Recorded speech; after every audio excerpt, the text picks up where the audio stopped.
আজকের আবহাওয়ার খবরাখবর জানাতে আমাদের সাথে আছেন সহকর্মী ফারিয়া সাজনিন। ফারিহা, আজকের আবহাওয়ার কি খবর আছে আপনার কাছে? আগামী কয়েকদিন কেমন যেতে পারে?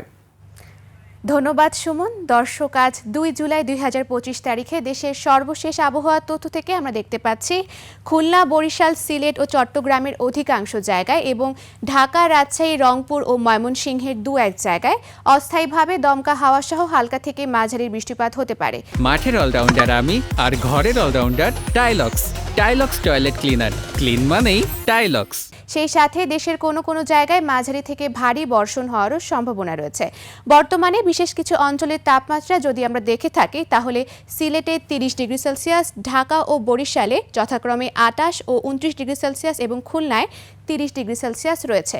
এবং গত ২৪ ঘন্টায় ঢাকার সর্বোচ্চ তাপমাত্রা ছিল ৩৪ ডিগ্রি সেলসিয়াস এবং সর্বনিম্ন তাপমাত্রা ২৭.৮ ডিগ্রি সেলসিয়াস। এবং গতকাল সর্বনিম্ন তাপমাত্রা রেকর্ড করা হয়েছে সিলেটে, যা ২৫ ডিগ্রি সেলসিয়াস। আজ সারা দেশের দিন ও রাতের তাপমাত্রা সামান্য কমতে পারে এবং আজ সকাল ৬টা অনুযায়ী ঢাকার বাতাসের আপেক্ষিক আর্দ্রতা নির্ণয় করা হয়েছে ৯০%। দর্শক, এ ছিল আমাদের আজকের আবহাওয়ার তথ্য। ফিরে যাব সুমনের কাছে। সুমন।